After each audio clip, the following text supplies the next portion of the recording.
Hello, Abdulmuiz. Can you hear me? Yeah, I can hear you. Good evening. Hi, good evening. How are you doing? So, I am currently waiting for our guests, and they'll be live in a few minutes. So, thank you so much for joining in. I had to have a backup. Nigeria can be funny. Of course, we're in Okay. this country One of our together. guests is saying,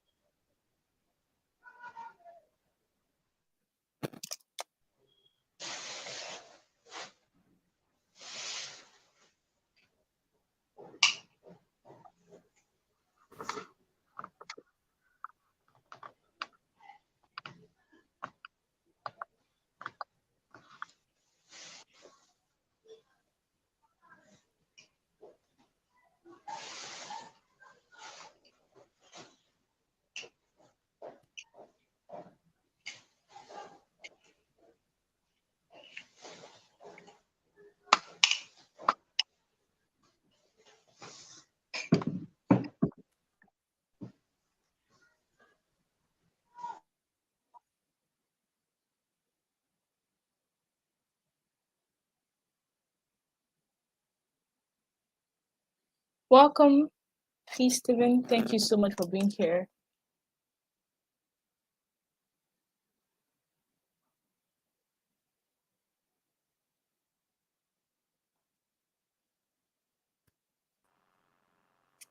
Thank you, Marquis. It was great to be here. Can you hear me? Yes, I can hear you perfectly. Awesome. Awesome. Thank you.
Hello and welcome, Omolara. Thank you so much for being here. Hello, good afternoon. Thank you for having me. Thank you so much for being here. Tolu, can you hear me? Yes, I can hear you. Hi, Balkis. How are you doing? Thank you so much for being here. You. My pleasure. Happy International Youth Day. Thanks to you.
Please.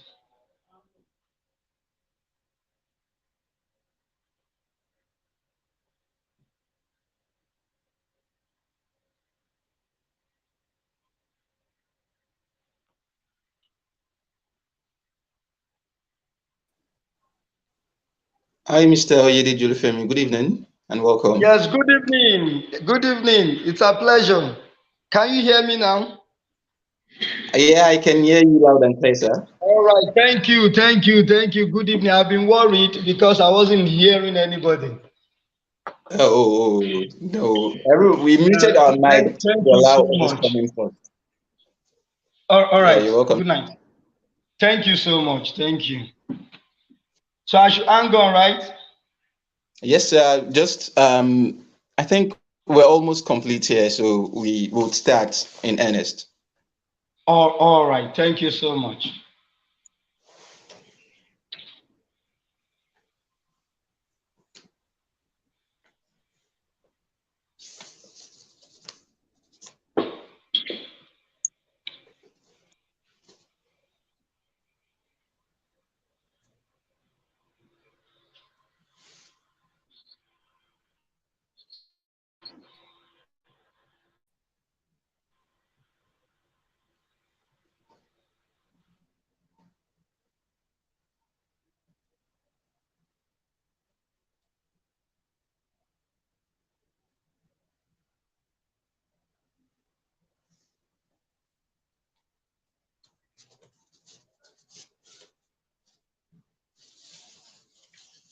Okay, I believe the only person we're waiting for now is Folashade Aransiola, and Balkis is already trying as much as possible to get her on. Then we'll move on, please.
All right. So can you hear me, everyone?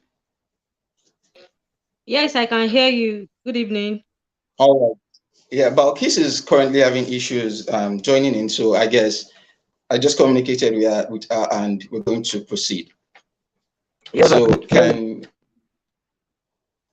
all right, thank you very much. It's good everyone can hear me. So this is how it's going to be.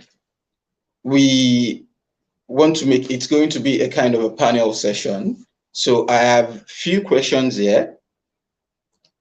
I don't know exactly how to direct it to every one of us, but then I know everyone would have at least something to say as regards them. So I'll ask the question and I don't know. StreamYard doesn't allow the raising of hands. So what I'll just do is I will direct the questions straight at as the spirit leads. Then once the person answers, whoever has anything additional to add can just say something. So I'll be starting with okay, welcome to the Useful and Unified Summit. Recently, there has been a big issue between the youth and those who are perceived to be aged or elders. It has always been an issue right from time. However, in the last few months, especially for us here in Nigeria, it has become a big thing because of the political and social atmosphere of the country. It has become something so bad that many people don't even want to see the elders, right? And the elders in return would always tell us if you want to grow old, there are certain things you must hold in high esteem, there are things you should not look down on, and most especially, you must respect your elders. So, in a bid to bridge this gap, because more connects us than whatever is, should I say, dividing us, right? We are supposed to be partners in progress. We're not supposed to be enemies. Every old person or aged person today was once a younger person. They held certain views according to how young they were at some point. It doesn't matter if those views are changed now that they grew older, because many times, as much as some people do not want to admit it, experience comes with age in many cases, no matter how much people disagree with that. So that's basically the reason for this summit. I know I'm not supposed to start telling that because I'm sure Balkis would have briefed everyone. But then, so let's go on straight to the show. And my first question here is, and as the spirit leads, let it be going straight to, okay, I know Fee Stephen was once a political or a politician, a student politician in school back then. So my first question will be going to you, Fee Stephen. Can you hear me, Fee? Yes, yes, I can. Thank you. All right. So my first question will be going to you, and it is this. What do you think are the reasons for gender bias in the political space? For the age bias, rather, not gender now. Age bias, like, okay, some people are saying we don't need the elders anymore in governance. We don't want them. They are the architect of our misfortune. So what do you think are the reasons for this bias in the political space in Nigeria currently? Okay, yeah. So I thank you for that question, Abdul. And this is something that it's great to really talk about because of how important it is at this particular time. The major thing that I personally think is the issue is what I would call competence in delivery. There's something that I've talked about when when you see a problem, most of the times the surface of that problem may not be the real thing that people are agitated about. So you see that people are saying, "Oh, we don't want, for in quotes, old people in power." But the major issue may not really be the age of these people. It may just be that it seems to be that the people that are within this age group seem to not be delivering on the promises or on the expectations that or the responsibilities that are put on them. So you find out that in some countries that have leaders, for example, the president of Rwanda at the moment, although he has been in power for a while, we wouldn't say he's like extremely young per se, but there is nobody's asking for his age, nobody's thinking about his age. Why? Because he is literally transforming the country. I had a friend that was in Rwanda very recently, and he was just sending me videos, sending me pictures, and telling me about how awesome the place is. Nobody's talking about age. So I think the major reason, the major issue when it comes to ageism in the political space is lack of delivery. It seems as though those that are plagued with this lack of delivery are within a certain age group, and that's why young people are saying, "Oh, we don't want these people." Not that we don't want them, but we don't want their kind of results. We don't want the kind of results that are coming from them. We don't want the kind of deliverables that we are getting from them. So I really think is an issue of not really age, but delivery. Because even if a young person goes in and does even worse, okay, what happens is that same issue or that same castigation, that same segregation will happen, not because of age, but because of competence. And there's something I talk about competence. I've seen that in the political space. It's not just about ability anymore. It's not that these people are not able. No, there's a difference between ability and willingness. So there are people that are able to make certain changes, but they're not willing. They have the capacity, they have the power, they have the ability to make those changes, but they're not willing to do it. And that combination of ability and willingness is what is lacking and what is causing the current issue of ageism, based on my personal opinion. Thank you very much for that, Fee. Like, yes, I do agree 100% with that. I think it has more to do with delivery, right? And is there anyone else who feels there is more to that? Or because personally, for most politicians, it's about delivery, or for the average Nigerian, it's just the delivery. We want certain results, and if expectations are not met, then let's change it. So thank you very much, Fee. Amongst our guests, sorry, please, is there anyone else who has a contrary opinion or some other points to buttress what Fee has just said? You have the floor, please, if there are any. Hello, can you hear me now? Oh, welcome, Balkis. Thank you so much. Thank you for. Oh, it's good to have you back. Yeah, thank you. All right, so you haven't missed much, really. We just got started. Fee just walked us through the reasons for the age bias in the political space in Nigeria. So for this next question, I'll be directing hello, this to. sorry. Can I quickly add something to that, please? Sorry. Of course, please, you can go on. Okay, all right, thank you. So I agree with everything Fee said, and just to buttress his points more, I would say when it comes to politics in Nigeria, it's more like we have a certain orientation of how things should be done, or irrespective of what expectations of people are from us. So when we talk about age, I think it is not really about age, just like Fee said, but more of having a sense of responsibility. Like, I am coming in as maybe a governor or a senator or local government chairman or whatever. I am coming here to serve the people. I'm coming in with a sense of responsibility to make sure I impact my people's lives. But when you look at it, how many of our politicians in Nigeria are actually doing that? When we say the older people, they're not doing great, we don't want them anymore, we have lots of young guys, and do we even have ladies? I'm not even sure, but I'm sure we have lots of young guys who are politicians holding one office or the other presently.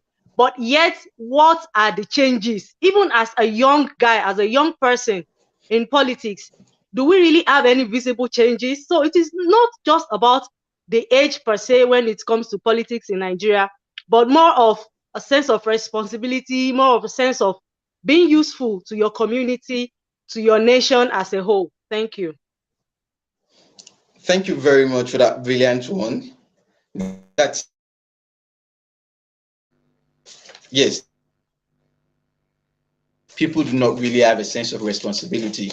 Because for me personally, I think one example everyone uses when it comes to this issue of age is we once had a senator, the Meji Bankole in the House, who was accused of corruption at some point.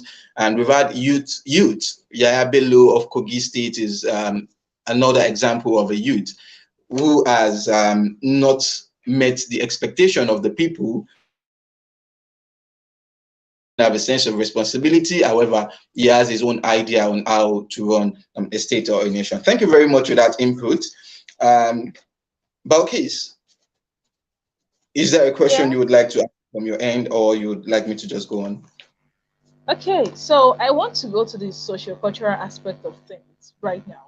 And I love the fact that we are starting with something that concerns every single person, politics, because either as a business owner or whatsoever it is that you are doing, the policies made by politicians and people in power actually affects us. So I think I am very, very excited at the fact that Fee said it is delivery, and then Momolara said that yes, it is about responsibility and the sense of ownership. So this question would go to Tolu Lokwe. So Tolu, this is my question for you. Do you think immorality is a youthful thing? Like, is it a thing of the youth? If yes, why? And if no, please your reasons too.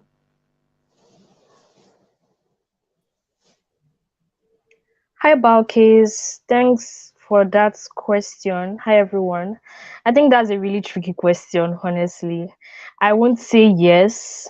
I would say is a sociocultural value or norm. I wouldn't necessarily call it a thing for young people because I remember very well when I was growing up and I didn't understand why guys would describe certain ladies as beautiful because of the size of their fronts or their backs. And for me, it's just like, oh, her face is fine. She has round face. She has two eyes. She's a female. She's a human being. But when it comes to the music, when it comes to movies and so on, the way we portray females, basically, the way we portray females and the way we talk about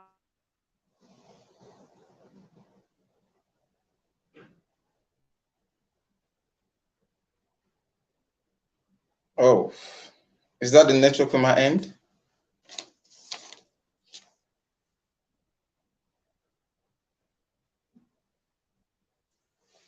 Okay, someone is using the chat box.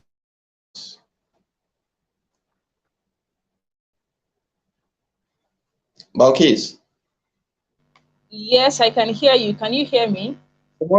I can hear you. Someone is saying to let him in. Or did you Okay. refresh? Okay, I think Can you do okay, that I from your can't end? find sorry, he's not on my hand here, right? He's not here. hi everyone. Wow. Yes, we can hear you. Welcome back. All right, thank you. Yeah, sorry about that. So yeah, It's I okay. wouldn't necessarily call it a youthful thing because we still have a lot of people committing sexual crimes like rape. We have pedophiles that attack children. So no, I wouldn't describe immorality as a youthful value. Okay. So is there anyone who would like to add something to that particular question? Hello, can you hear me?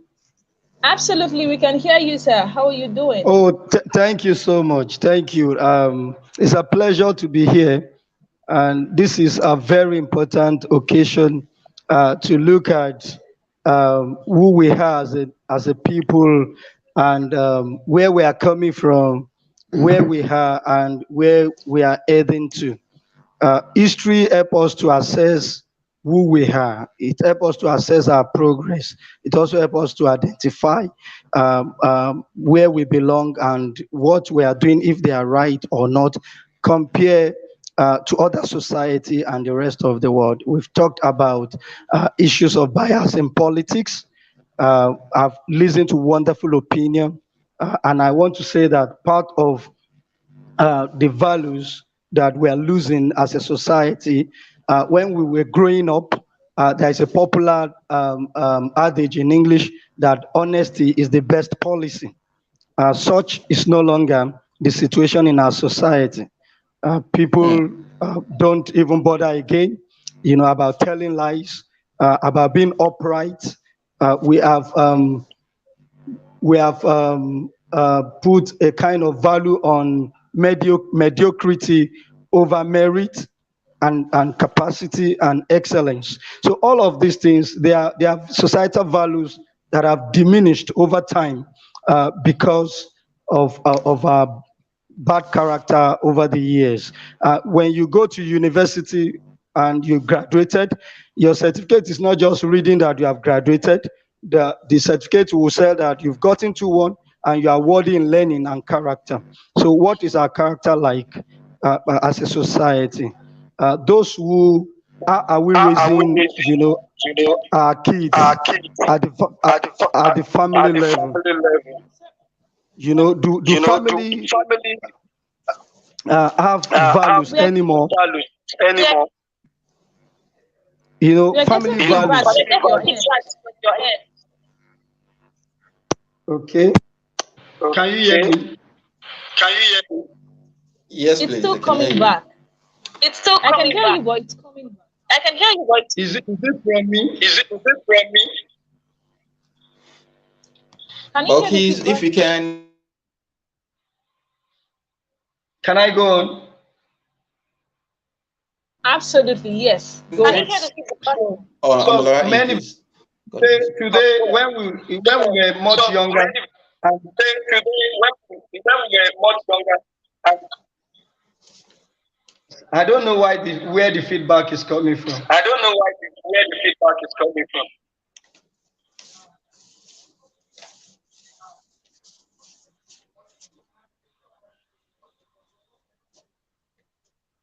Hello.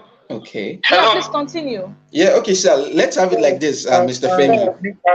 On that We'll see point you were that making, our societal Our value has societal diminished value have diminished over time. over time. So we need to So go we need back to to go back basics. to this.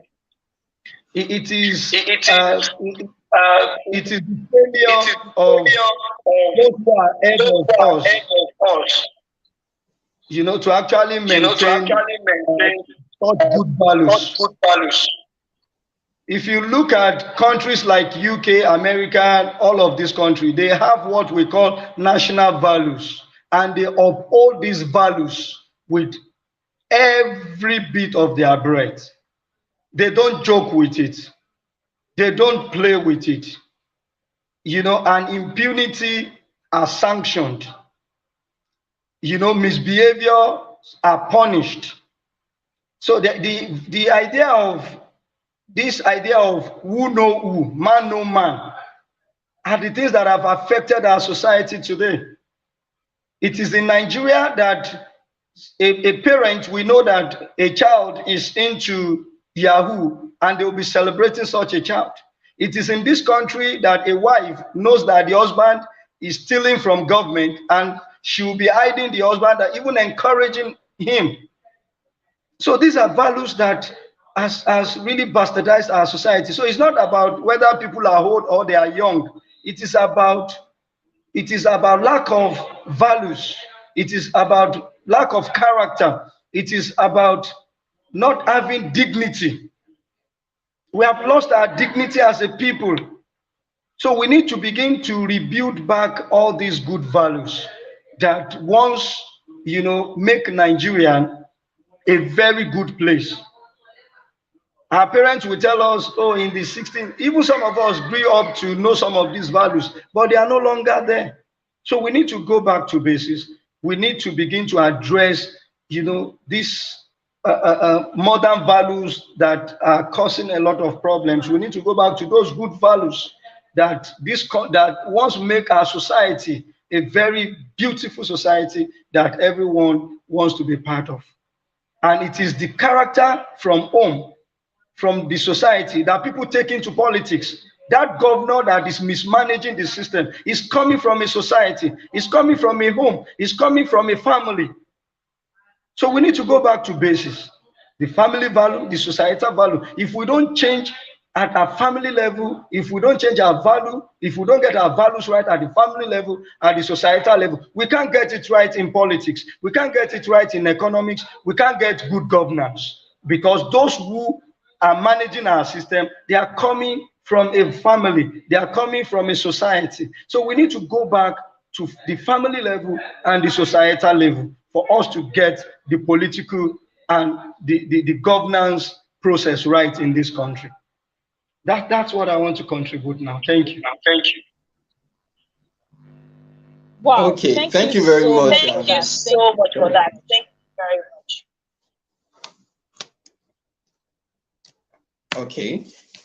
Malky, you're still here, right? Absolutely, I have Absolutely. now. Okay. Oh, Akolade Oluwatoba, my next question will be going for, is he still with us? Let me see. Is it right? Balkis, I can only see 6 on my screen, so I need to know. Okay, Akolade Oluwatoba, if you're here, please kindly respond.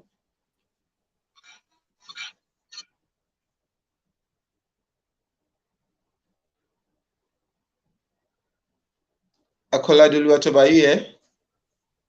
He put in the chat he that put in the you should chat let that him in.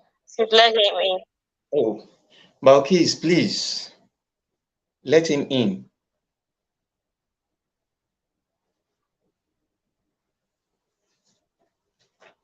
I can see that he's in on the screen and his mic is muted. Okay, the camera is on. Kindly unmute your mic, Akolade. If you can hear me, Okay, you just asked a unmute. Okay, you question. asked a question. Oh, good. Yeah. I know I am Yeah. about to ask a question. It's nice having you here. So my All right. question is All right. very simple and straightforward. I know you to be someone who has a knack for entrepreneurship and all. So my question is this.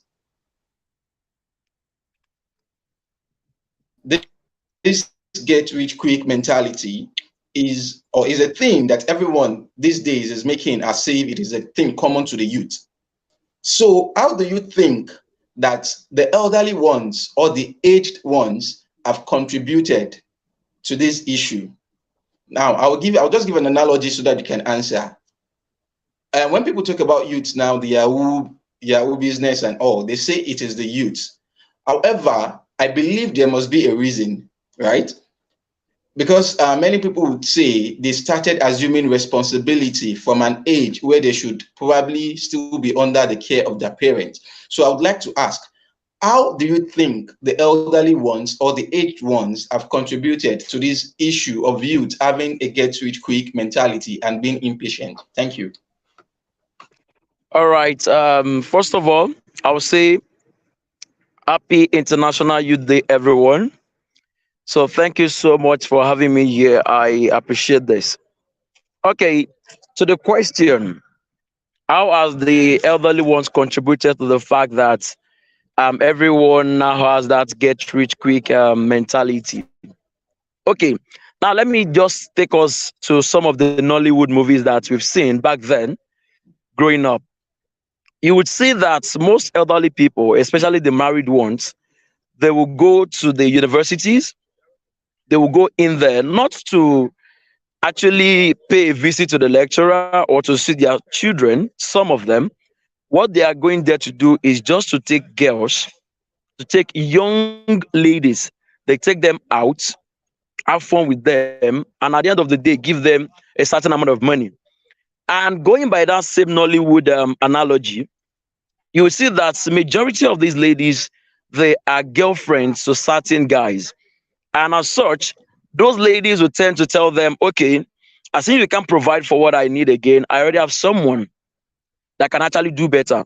Mind you, these young ladies also, they have responsibilities that they are carrying. Their mothers are looking up to them. Their siblings are looking up to them. Definitely, they have bills to pay. So to them, they have that mentality that guys are the best people in position to actually sort out their bills, which is an erroneous idea. All right. So when the guy can no longer pay, the ladies move on to the married men, and the guys get into depression. Then you see his colleagues telling him, "Hey, guy, there's actually this opportunity out there that you can actually key into and make quick money." This is where Yahoo comes in. Now, going by the influence of these elderly people on the youth or on the Gen Y people, for them to start having that get rich quick mentality. A lot of these elderly people, probably because of their own experience growing up, they don't, some of them don't give space for the coming ones, for those behind them to actually grow. And mind you, we keep asking the youth for experience, job experience, before we offer them a job. But the question is, can someone who just graduated out of university get that experience that you are looking for? And you're looking for a certain age bracket. Look at ASU now. ASU is on strike. When bank wants to accept them, they will tell them, okay, you have to be at the age of 26. And someone that is looking forward to graduate, let's say at the age of 25. But because of ASU, the person is graduating 27 years old. Will such a person get a space in the banking sector? So this person is like, oh, Nigeria does not have me in mind. Nigeria does not even have me in the plan at all. I think the best thing for me is to sort myself out. And going by what is going on the internet, the flashy cars, the exotic stuff, the luxury lifestyle, and of course the display of so many things on the internet, such a person then goes ahead and say, okay, you know what, the best thing for me is to go the illegal means and do the needful, which is to get money quickly. So these elderly ones, they've contributed a lot to it. Mind you, those people that are coming even behind the generations, white people, there's a lot of pressure on them. A lot of pressure. I'm going to use myself as a personal, as an example here. This morning, I received a call from my siblings, four of them, different times, that they actually needed something. You can imagine that four of them, they are the generation Z. Now, these four people, they are on my neck. If I was someone that didn't understand that, okay, there are legal ways by which I can actually make money, of course, I will be pushed to the wall of getting something done. How be it, I don't even want to know. I just want to make the money quick. You understand? So, but some of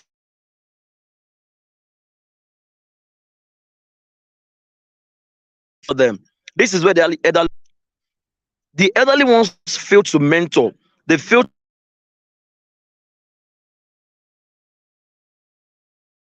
still some traditional and some old-fashioned strategy.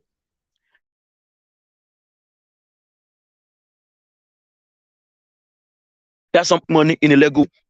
When these elderly people fail to show everybody or those coming back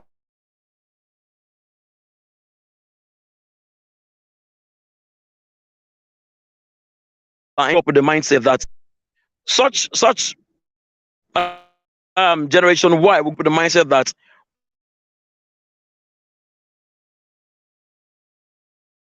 what nearly have to. Can you all hear me? I think the Okay.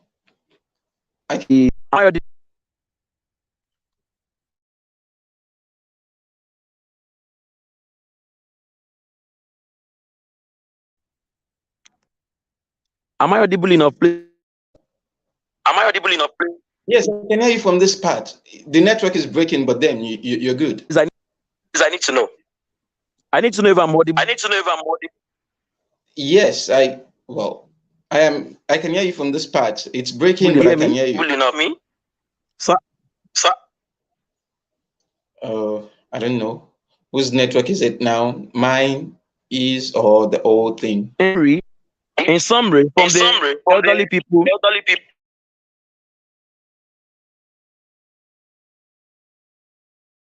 lack of access, then denying them of what is theirs is actually, they are part of the reasons why the generation Y are obsessed.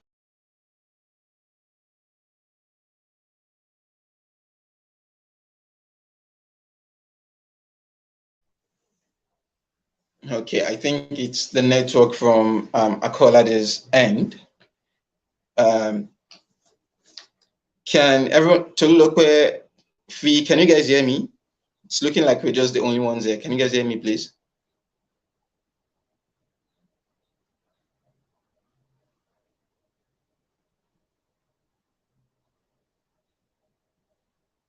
Wow.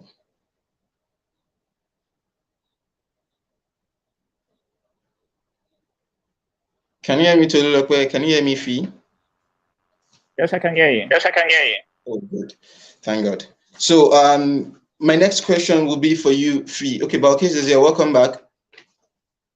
My next question is this, and it will be on the socio-cultural aspect of us as people. So, Fee,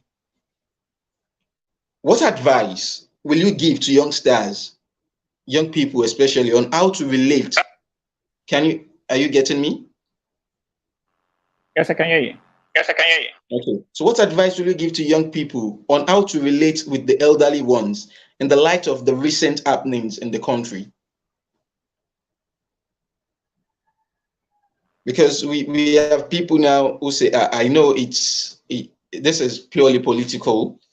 We kind of have issues now, especially with the campaigns for the 2023 elections. We have people who are like the Gen Zs and others are just out there abusing people. And also, what advice will you give to them on how to relate with the elderly ones in the light of the recent happenings in the country? All right, great. All So right, I great. would So I say, would I think say, the I advice think I would the give advice I in would give two in words would two be words choose would be yourself. choose yourself. And choose yourself is it can sound a little bit confusing. So I'll explain a bit more. Now, this is it, right? When it comes to relating with people, elderly people, in light with recent events or happenings in the country, whether happenings or non-happenings, there is a place for honor. All right. When you honor someone, it seems as if you're honoring the person, but if you look at it in retrospect and if you look at it towards the future, you're choosing yourself. And honor is not honoring some certain characteristics or some certain traits that are terrible. No, that is not it. There are ways to put out your grievance or to talk about the things that you are not so happy with and still maintain your sense of dignity. So, yes, you are condemning what is terrible, you're condemning what is bad, you're not taking what should not be, but at the same time, you're doing it with such excellence and with such class that makes you put out yourself as someone that is really intelligent, someone that is excellent in what he or she does. So you're choosing yourself. So your manner of communication is in a way that edifies, is in a way that shows that you are a king, you are a priest. Um, you're not putting out content or putting out things that portrays you in a different light. If you put out things that portrays you as a tout or as a hooligan, you may get many people hailing you and applauding you, but you're not choosing yourself. You're choosing the praises of men. So yes, condemn the things that are not good, condemn the actions of people that are not great as much as possible. Speak up and condemn it, but do it in a way that does not hurt you in the future. Do it in a way that chooses you.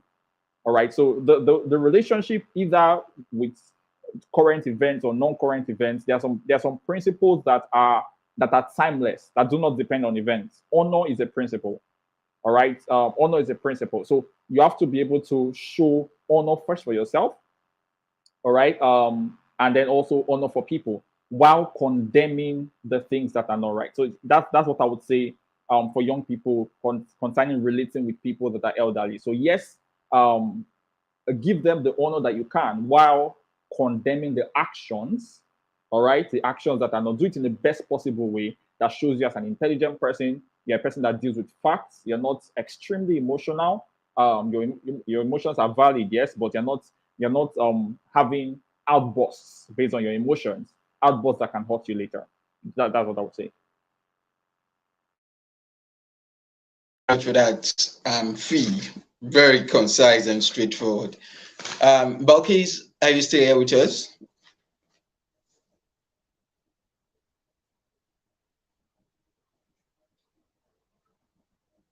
Okay. Tolu, is there anything you would like to add to what Fee has said? Or you're very, very okay with that very simple and straight answer? Choose yourself with the analogy. Yeah, I would like to add Yeah, to I would what like he to add has said. to what he has said. So there's obviously So there's a obviously a Sorry, can Sorry, can Balkis Balkis please I can mute hear her you. mic? please mute her Yeah, mic? there's feedback. All right, thank you very much. So yeah, I totally agree with what Fee has said, and then I will add some things to what he has said. There's obviously this gap of ageism between our generation and our parents' generation. One being that our generation thinks we are perfect, our generation thinks we are more privileged because we have technology, which to an extent is true. And then we tend to judge everything that our parents' generation do, and then we feel we have technology at our disposal and everything they have done is wrong and everything they are doing is wrong. Majority of what they have, I won't say majority, but a number of things they have done are wrong, right? But if they failed completely, if that generation failed totally, if that generation was a complete failure, then we will not be here today, we will not have things to learn from them. So I think when it comes to this topic of ageism generally, we need to find a middle point, because there's this generation that thinks, oh, I have experience, and then there's this generation that thinks I have technology, and then it's really difficult to communicate. It's really difficult to come together to work together, because if we're going to solve our problems, not just as Nigerians or as Africans, but if we're going to solve the problems we have in the world, the two generations have to come together, and then we have to learn from their experiences so that we don't end up repeating ourselves again. I know we already know that our parents' generation, they don't like to be seen as wrong. They prefer everything they say to just be accepted. So when it comes to correcting, just like Fee said, I think it should also be done in the place of honor. But regardless, there are the roles that the two generations definitely have to play in making the world a better place. So that would be my contribution. Thank you. Thank you very, very much. That was a brilliant one. Yes, yes. Insightful indeed, because like it or not, we are, okay, me, myself as a millennial or someone in between the millennial and Gen Z, we believe we're a generation immersed in tech. So we believe tech is the answer. And yes, our parents really do not, as much as they do not like to be wrong, they do not have all answers, but neither do we. Thank you very much for that. Balkis, since you are here, would you like to take it up from here? Oh yeah, can you hear me? Oh yeah, can you hear me?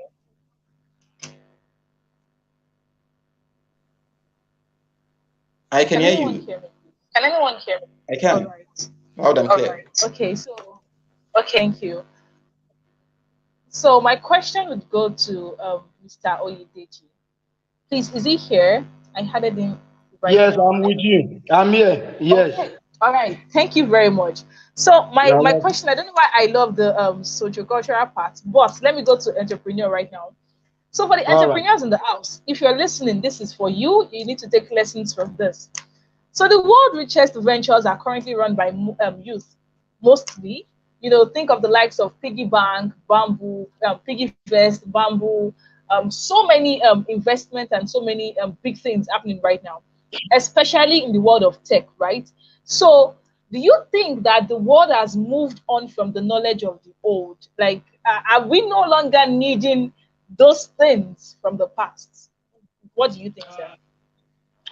Thank you very much. The other time I talk about history, that it's about the past, the present, and the future. And this helps you to understand where you are coming from, where you are, and where you are going to. It's just like giving you a roadmap, an insight, a comprehensive insight. If you look at these guys in the developed world that you talked about, go and check most of these businesses. Most of these businesses have spanned over generation. A generation is 30 years. A generation is just 30 years. It means that by age of 30 years, you start your own family. You start a new family from an old family. So if you look at most American businesses, they are businesses that have spanned over generation. Somebody started it, transfer it to the next generation take it up, and that is how they build a sustainable society. Do we have such system in Africa? Everything is built around one person. That's our mentality in this part of the world. We do things in short term basis, and they died just like that. So we need to begin to learn good values from some of these countries. They are good values. How were they able, to sustain a business that span over 100 years? That's a question. Let me give you an example of Donald Trump. The father was an estate valuer.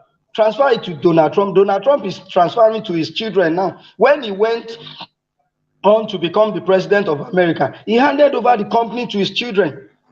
So they are building something that span over the years. Go and look at most of these businesses. So we need to take a cue from those who are ahead of us. We need to learn from their mistakes. Their mistakes shouldn't be an opportunity to write them off and say to them that they are a failure. Because we are an offshoot of these people, right? Because of limited knowledge, during their time. Like somebody rightly said, that we now have access to information almost immediately, which was not the case in their own time. We have technology. Today, you are on the other side, and I can talk to you. You can hear me even far away in the US, just in a moment. They don't have all this luxury. But where was the disconnect? We are talking about intergenerational solidarity. How do we begin, to support ourselves, leaving no age behind? Let me put it that way. How do we ensure that in developmental process, in business governance, in education, in economic, in every aspect of our national life, how do we ensure that we are not leaving anybody behind? Can you imagine? The old people are afraid today that when they quit work, there will be nobody to look after them when they are at home. Nobody will remember them. All the children, they will go away and everybody face their business. Many aged people are being abandoned in their homes. So these are issues. So we need the knowledge from the past. We need the knowledge from these aged people. They need also our energy and our intelligence, to create a society that works for everyone. So you cannot write off the place of knowledge. The Yoruba will say, "Tomodeba lasho biagba, kole lakisha biagba," that there is no how many clothes a child may have. You may have clothes more than an adult, but you won't have as many rags as an adult have. So these are things that we must, good values that we must, key into. And those values that are not helping us, how do we begin to separate them, and make sure that we deal with them, head on? I have said earlier that the family and the society is everything. There are socio-cultural values, there are native intelligence that we are missing today because we are gra generation. And this native intelligence is what has helped all these developed countries. China, for instance, they work on their native intelligence and they transform it into technological advancement. So everything is important. Every generation is important. Every age is important if we must get our society right and ensure that we sustain, the developmental process, not only in Nigeria, but around the globe. Thank you. So much, sir. So much, sir. That was So awesome. that was awesome. So, That was awesome. Akola, do you have something to please add to this? To please add to this? Yes, Greg generation. Yes, Greg.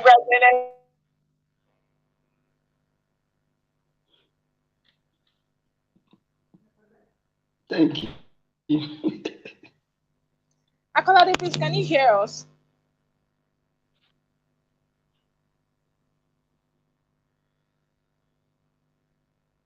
Okay, I think Akolade is still not back. Do we have do we have Tolu in here? Do we have to do it here? Tolu, are you still with us? Solo, are you still with us?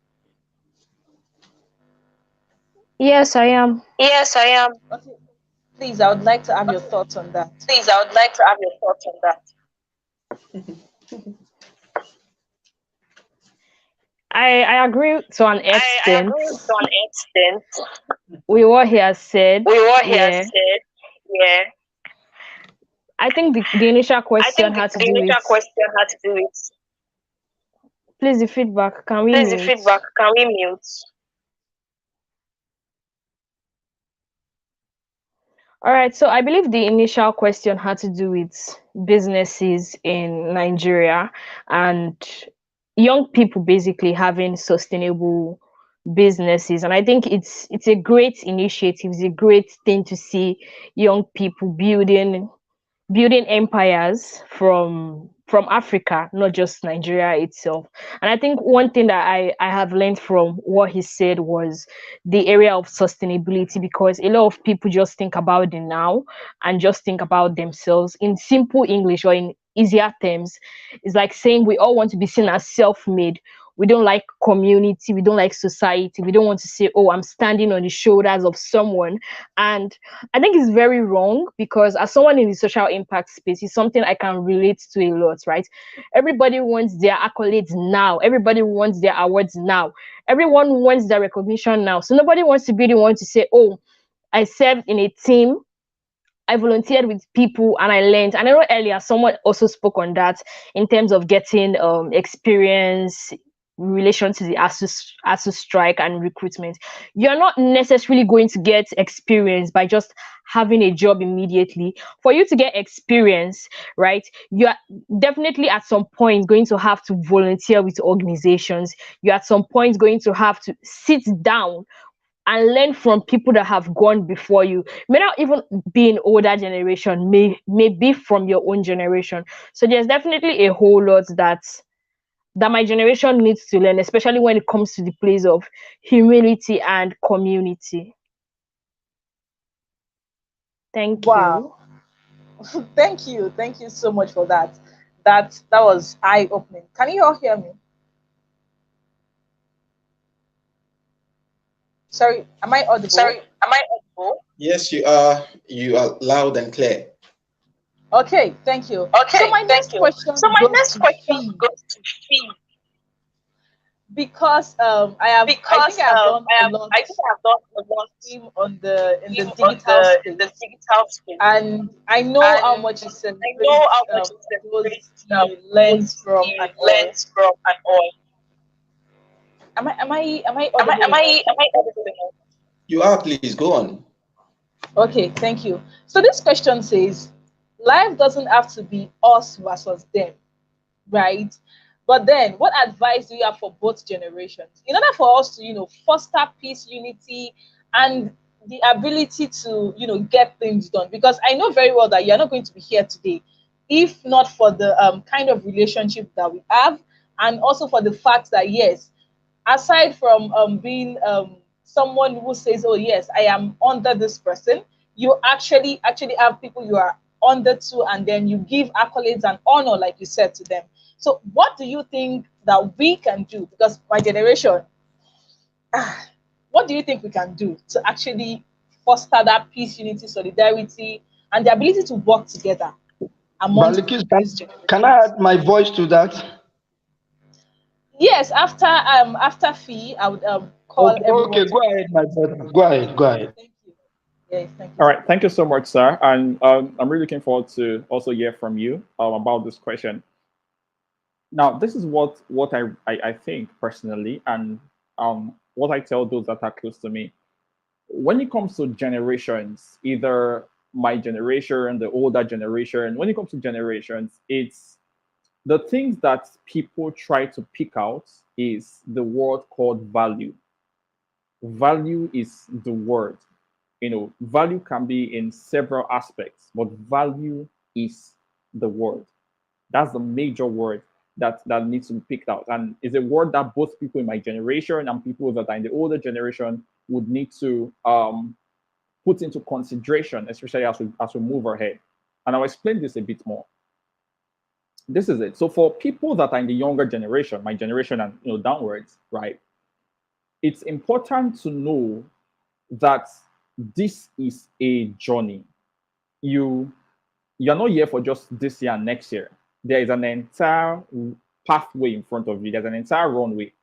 So you can't take decisions, okay, that are very short-sighted, decisions that are dependent on your present situation. When people say things like you only live once, when they try to make you do things that normally you're not supposed to do, and say things like just enjoy your life. You'll not be here forever and things like that. People say things like you don't know when you will die. What if you now live long? What if you stay to 75? What if you stay to 100? What comes out of your life then? You understand? There has to be that mindset, that future focused mindset, that ability to think into the future. And I'm talking about my generation now. That ability to think into the future and see the actions you can take now to best position you for a future that you can easily pass down to other people. There has to be that future focused mindset. If you care about your future, there are some things you won't do today. If you can see how beautiful the future can be for you, there's something that you won't engage in today. There has to be that future focused mindset. And for the people in the older generation, what I would say is this, right? Now, most of the time, there's some sort of resistance between the two generations for some reason. And one of the major reasons is still what I talk about, dissatisfaction. So the younger people are not satisfied with what they've gotten from the older people. And they have their points. They have their valid points for that, right? But then the way they portray that may be a bit very outspoken, extreme, and in many cases things like that. But then there has to be that ability to, as a person of value, look for those that are interested in the value you carry. As an older person, the people that are interested in the value you carry, give to them. It's a simple thing. So honor is a key for access. So if someone is interested in the value you carry, give it to the person. Those that are not interested, there would need to be those that are not interested in the value you carry. There can't be that ability to force people to get from. No, it's not possible. There's what is called recognition of traits. People can recognize that, oh, this person may not be great in these many things, but he's great at this thing. And because he's great at this thing, I'm going to come approach the person to get that particular aspect. There are people I follow today for certain things. Not like they're great all around. Who is great all around, by the way? Not even me. All right. So, but then there are people that have been able to amplify their strengths and work on their weaknesses. And that's what makes them seem like, Superman, if I should use that word. So follow people. There's this, part of scriptures, I crave your indulgence, that I'll just say that says, follow those who through faith have obtained the promise. So if there's something that you want, there's something that you want to have in the future, it's possible that there's someone else that that is their reality. Your goal is the reality for someone else. As a younger person, look for those people, humble yourself, and learn from them. And those that are in the next generation, try to send or reveal that value or put out that value for the other people. It's a symbiotic relationship. That's the only way things can become better. That's the only way things can become better. If the both sides work together to create a nexus, a system of value for each other. I think that's what I'll say. I mean, I would like to listen to Mr. Friend.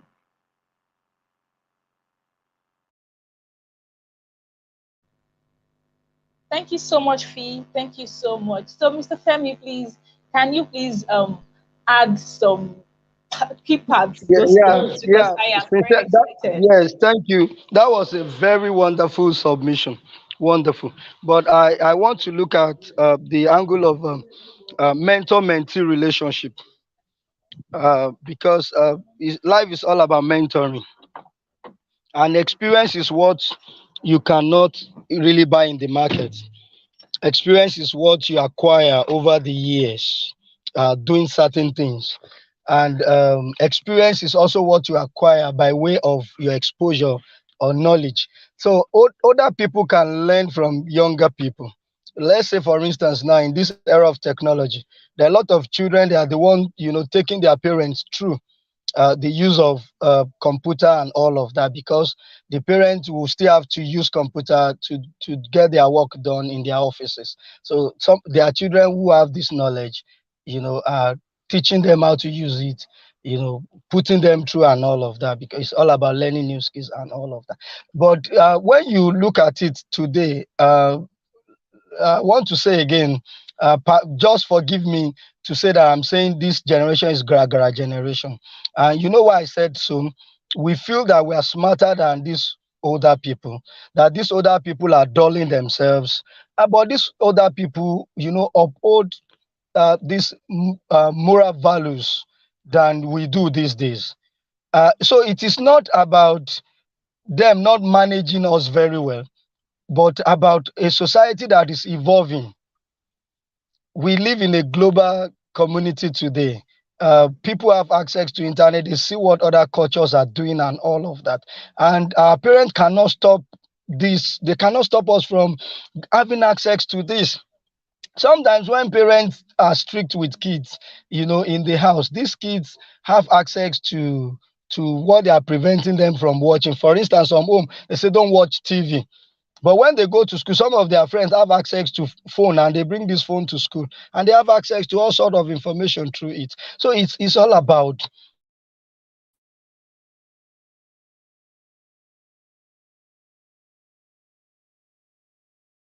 compromise this value.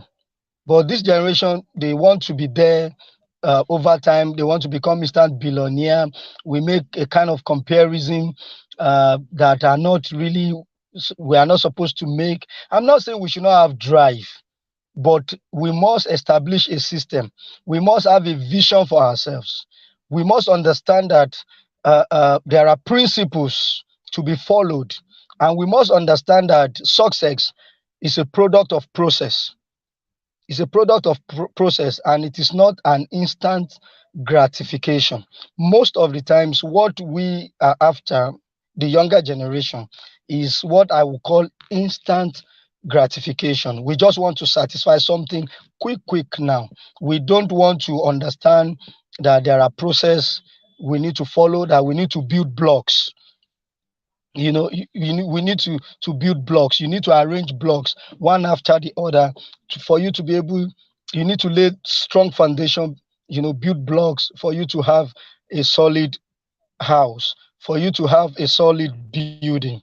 So younger generation and older generation must learn from one another, but the younger generation must be patient and not to be on the fast lane. I read a poem sometime. He said, we have more highways now, but there are more deaths on our road because people have become impatient and they feel the road is good and they can run at 250, 270, and they crash. We have hospitals now, better hospitals now, but we have diseases that were not, mentioned in our society before now. So these are issues because things we get into, we are very fast. We want to get things done immediately. Fine, it's good to be fast. But if you want to be fast, you must be accurate. You must be coordinated. You must have everything that will ensure that as fast as you are going, you are also safe. Because what is important in the long run is you getting to your destination, not how fast you get there. I saw a clip even a few days ago, said even if you sit in the first class and somebody sits in economy, the same flight, you get to your destination the same time. So why are we on the fast lane? Why are we on the fast lane? Why are we running fast? I run an organization. I've run this organization for 18 years. And we work basically with children. I champion the right of children here in Kwara and all over Nigeria. Among the civil society, you mention my organization, Save the Future of Children Initiative. They will tell you, oh, Mr. Femi in Kwara. But what I tell people, they ask me, how have you been able to sustain your organization for good 18 years? I said, patience. Not learning from time to time, knowledge, getting knowledge, and knowing that my vision is not something that I'll just accomplish overnight. It's something that is more than me, and it is something that will have to involve other people, and it is something that I will have to actualize, in a long-term process. But many of us want to start something today, and we want it to boom today. If we boom tomorrow, we have done 18 years of work. Are you with me? Hello? Yes, sir. Yes. So if tomorrow people start hearing about us, this everywhere, we have done 18 years of work. We've laid foundation. And that is how I have so many young people coming to my organization. Many of them don't have the patience. They feel, no, we can't go through this kind of stuff. Many of them want to learn 6 weeks and go and start their own organization. Many will come back and said, how are you winning proposal? How are you writing proposal? How are you winning grant? Some people have been running organization for years because they did not learn the rudiments. They think the money will just give you money. No, there are processes. There are things you need to put in place. You need structure, you need mechanism, you need to lay a solid foundation. So whether entrepreneur, look, I attended a BOI training the other time, and the report we were getting was many business that start within the first 5 years, they close down. Why are they closing down? Because the right structures were not put in place, and they were not patient enough to put the right structure in place. So 5 years, they fold up. Many businesses in Nigeria. How many businesses do you see in this country that have spanned generation?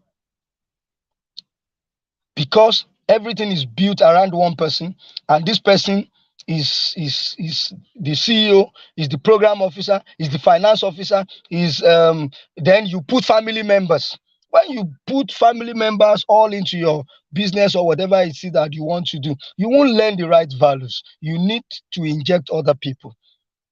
You need knowledge from across board. You get it. So these are things, personal experience about this younger generation. The last time I spoke with some set of core members, about 100 of them, and I asked them, have they seen the National Youth Policy before? None of them has ever seen Nigerian National Youth Policy. So how do you demand your right from government? How do you even know government's plan for you as young people? So we need to begin to do the right thing. We need to begin to engage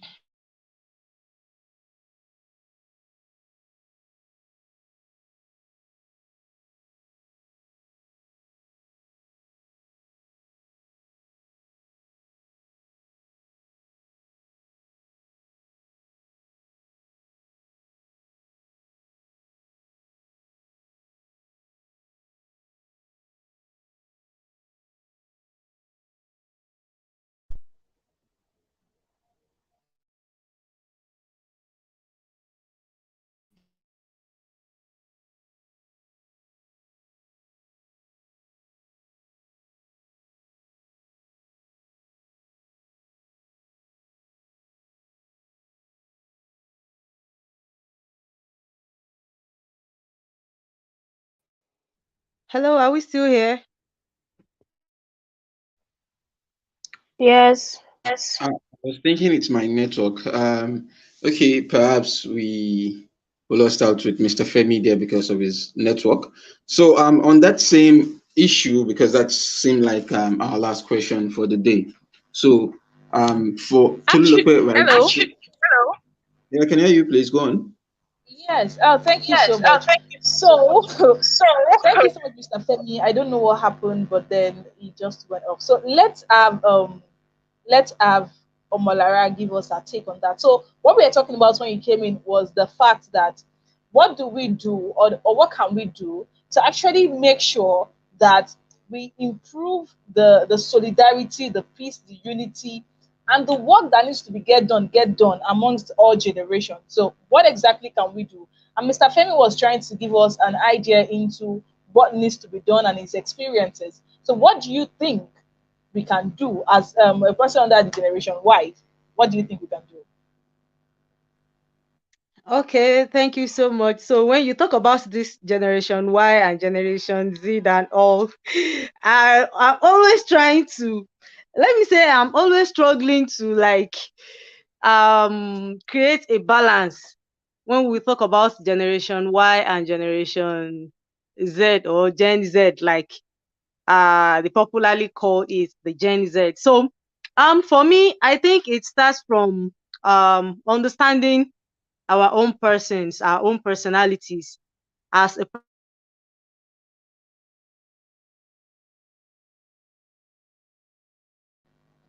Amalara, I can't hear you anymore, please. Can you hear me?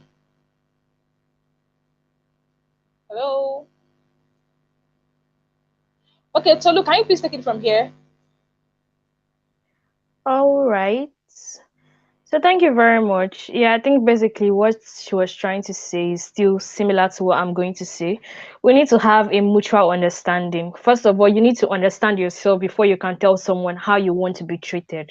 So we need to understand ourselves. We need to understand what we want as individual generations, either from Gen Y and from Gen Z. And then we need to understand that a lot of things are happening in Africa and in Nigeria. Change is coming, and the change is not going to be complete, or we're not going to have perfect change in as many areas or sectors that we expect to see change if we don't come together to work together.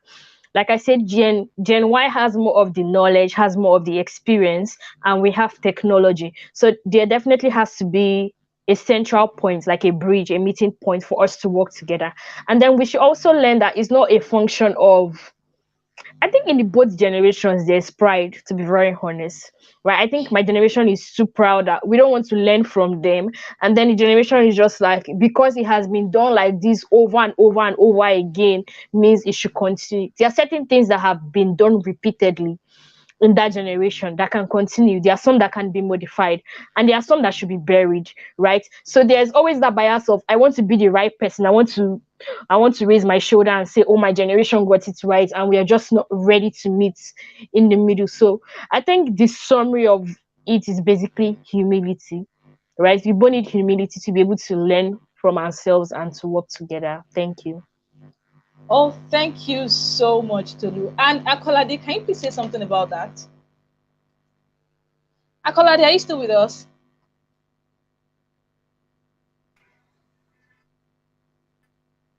All Hello? right. I believe everyone has said something, so many things that are virtually correct.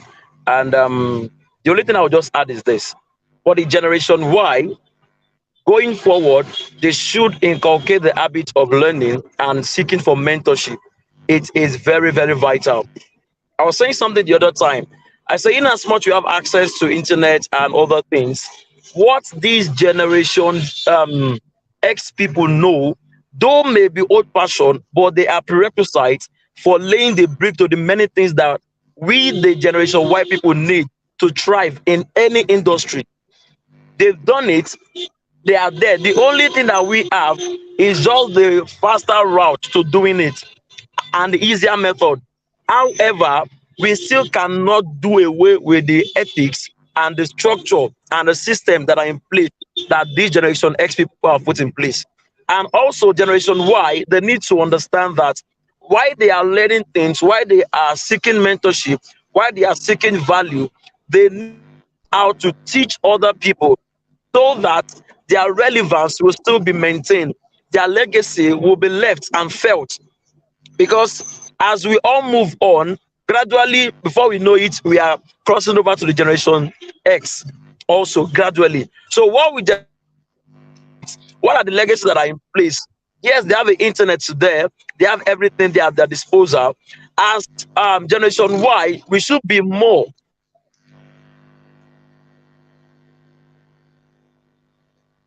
Oh my God, the network got Akolade again. What do we do? Can you hear me? Right, I keep saying it, that the Okay. consumer. Hope you're able to get what I said. No, we didn't. No. You didn't. Wow. Yeah.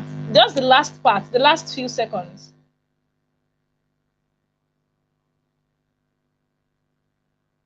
Hello? No, it's still breaking.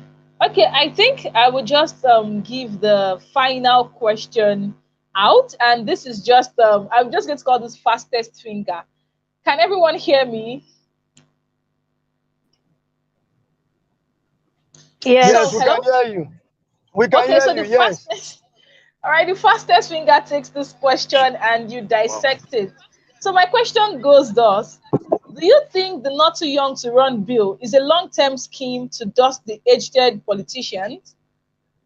And do you think that um, not having them with us means that they are not having them with us means that it's going to actually go right, or it means that they are the architect of our misfortune? So, what do you think about that? Do you think the not too young to run bill is actually very, it's actually a long time scheme that would help Nigeria? Yes, it's a very good initiative because young people are the bedrock of any nation. They are the strength of any nation. But then there must be mutual respect. The aspect of mutual respect, what do I mean? Young people must respect older people, and older people must respect young people. And that is how we can have sustainable development. So the young, not too young to run bill is very strategic, but there are fundamental questions around it. Those who push for this agenda, was it for personal motive or for a national interest? We must begin to ask some of these questions because we need to know, because since this bill was passed, after some time nobody's saying anything about it anymore. They are not pushing the agenda forward as it ought to be. It's a very good one. They must go back to it, and they must also bring in other people with experience to also mentor them on the best way, to go about all of these things. They are very important. But then the area of mutual respect is where uh, uh, young people will think they are wiser than the other people, and the other people will think that they are the authority, and whatever they say is final. No, mutual respect is you respect my views, I respect your view. When older people respect younger people's view, and younger people also respect older people's view, there will be a balance, and the society will experience what I will call sustainable growth and development. And that is my take on not too young to run bill. Thank you. Okay, thank you so much, sir. Tolulope, what do you think? I don't think it is a scheme or an initiative or a bill to push the older people to the sideline. But over the years, right, it has been very clear that older people are not ready to give younger people the chance to lead.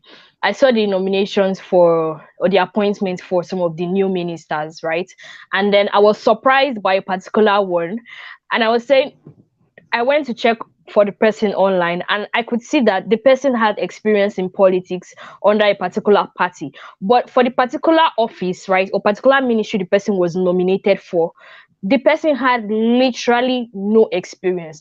Now, when I say experience, I'm not necessarily talking about your course of study or your bachelor's degree. I mean actual experience in terms of working, in terms of volunteering, in terms of collaborations. And that individual did not have that experience. So it's something we see a couple of times, right? Because the president or the governor or the local government chairman is not necessarily going to go around all the areas or all the streets or all the communities in one day and know what the problems are. So it's a thing of structure. So if that structure is missing and you don't have the right people with the right knowledge in those leadership positions, then it becomes really difficult to make a change. And I think if younger people are given the opportunity to handle certain leadership roles in politics, then it makes it easier for the younger people to see the elders, right? I call them elders in this context. It makes it very easier for them to see the elders as people that they can meet for advice, and people they can put in certain positions as appointments to say, oh, based on your experience, what would you say about XYZ, or what would you say about this issue generally? So that's definitely what I think about the young to run, not too young to run bill. Yeah. Okay, thank you so much, Tolu. Mr. Fee Stephen, can we have your thoughts on this? Hi, Fee, can you hear me? All right. Yes, I can hear you clearly. Can you hear me? Yes, I can. Okay. All right. Great. Yeah. So first of all, I think I was just thinking of this, and it speaks volumes, the fact that these days we need a bill to support young people coming to power, while most of the people that are in power right now actually joined politics when they were really young, without any bill. It's almost deplorable how the people that are trying to question what this bill is about, and also trying to talk about the fact that some people that are younger come into power and do worse. were also younger when they got into power and they did worse. But all of a sudden, they're trying to protect the country or people from younger people coming to do worse. When they did worse, it's both interesting and really, it's a sorry case, right? Um, why do we even need a bill for you to know that after some time in power, you should allow someone else to take over? Leadership is said to be a success when there is succession. Succession is not that you should die. It's not death. It's that in your lifetime you're able to see that someone consolidates on what you have done. This is a major fault in leadership. And I feel that if those in power can really relearn the concept of leadership over rulership, maybe this will not be an issue. Maybe they will be the ones to even encourage and maybe create a system of mentorship that brings younger people into power. Apart from the bill just supports anything, but we need a structured mentorship system for leadership. I was a part of the Young African Leaders Initiative. I was in Ghana earlier this year for that. And I asked a question in one of our conference sessions. I was like, I have been very emotionally invested in things that happen in my country until the 20th of October 2020. I was in Abuja and I joined a live session to see people, young people, being shot at. And one of the things that happens for me a lot is sometimes when you're emotionally connected to something, whatever happens within that environment affects you greatly. But that day, I totally lost that ability to completely relate with some happening, some things that are even possible to start with. How can we get to a point where without the bill, all right, the bill is important, great, but without the bill, there is an encouragement for young people to get into power, not because of the fact that they are young, but because there's supposed to be a transition in leadership. Leadership is supposed to be stem successful when there is succession. And this is what I would really say about this, the young, not too young to run bill and things around that.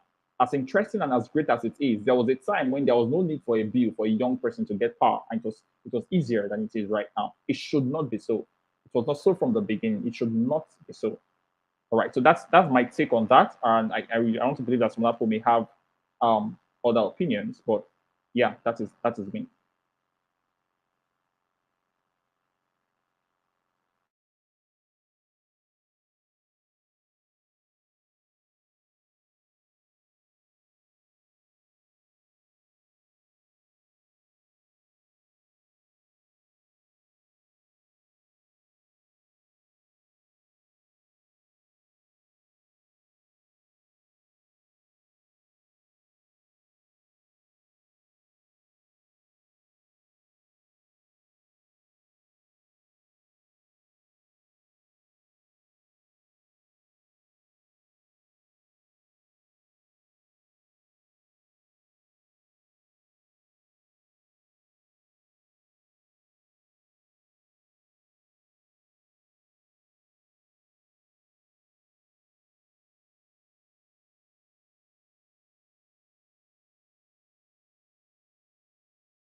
I can't seem to hear anything. Is it my network? No, it's not your network. While you were speaking, I think we lost Balkis. Oh, all right. Okay, I think I stopped that to if he was speaking. All right. So is there anyone else that hasn't contributed to that last question?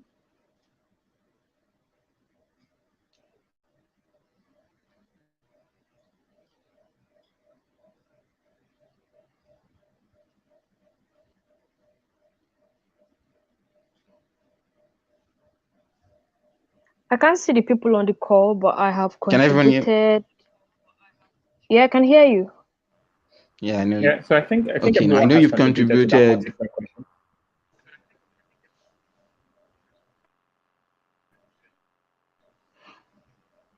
All right. And the network, we're very, very sorry about the issue of very, very much better when we do not have to worry about things like network, right? So thank you very much everyone for um experience. And yes, it was really pleasant, to drink from your fountain of knowledge. It it was indeed enlightening for many that are listening and would be listening later on. We cannot, should I say, talk too much on this. Like, it is not possible to do too much on this, because these issues that we need to deal with, the intergenerational bias, the should I say, the big issues with the generational cohort. So thank you very much for sharing your knowledge and for your time with us. We hope that when next we have something like this, the moment we call on you, you would answer us and be ready to, and we look forward to probably having you, lodging you in a hotel, making this paid and all, because sincerely, for me, it was worth my time. And my book here is filled. Like, I have a whole lot of just like we said, collaboration, humility, learning, and all is what can foster this solidarity and all between the generations. So definitely, we've learned a lot. We thank you very much for your time, and we'd like to say thank you for aiding our call. So we've come to the end of the this event for the International Youth Day. We're glad to have you, just like I said earlier. Thank you very much, and enjoy the rest of your day. All right, thank you so much, everyone. Can you hear me? Yes. Thank you so much, everyone, for taking out your time to be here. Fee Stephen, Tolulope, Mr. Femi, everybody, I say a very big thank you. And I know that the past 1 hour has been eye opening and insightful for me. Trust me. And the fact that I have to switch between my two systems is just crazy. But thank you so much for all that you do. Thank you so much for all that you represent in the world out there. And thank you so much for taking our time to be here. And we hope that by the next time we are discussing more bigger issues, not the solidarity anymore, but the fact that we are able, what we've been able to do, and the results we've been able to get. Thank you so much, everybody. And please, if you have anything you'd like to ask our guest, please just across every social media platforms. I sent this in the email, and also we tagged them on our Instagram page at COGS. You can just check only COGS on Instagram, follow them, comment them. Please comment them in the comment section. I want to share with the world that yes, we have this amazing people come discuss here on the session at COGS. Thank you so much. And please do not forget to always join live for every of our sessions. And so our guest today, thank you so much. And I say enjoy the rest of your weekend and happy International Youth Day. Thank you, everybody. And with this, I see you next time. Bye.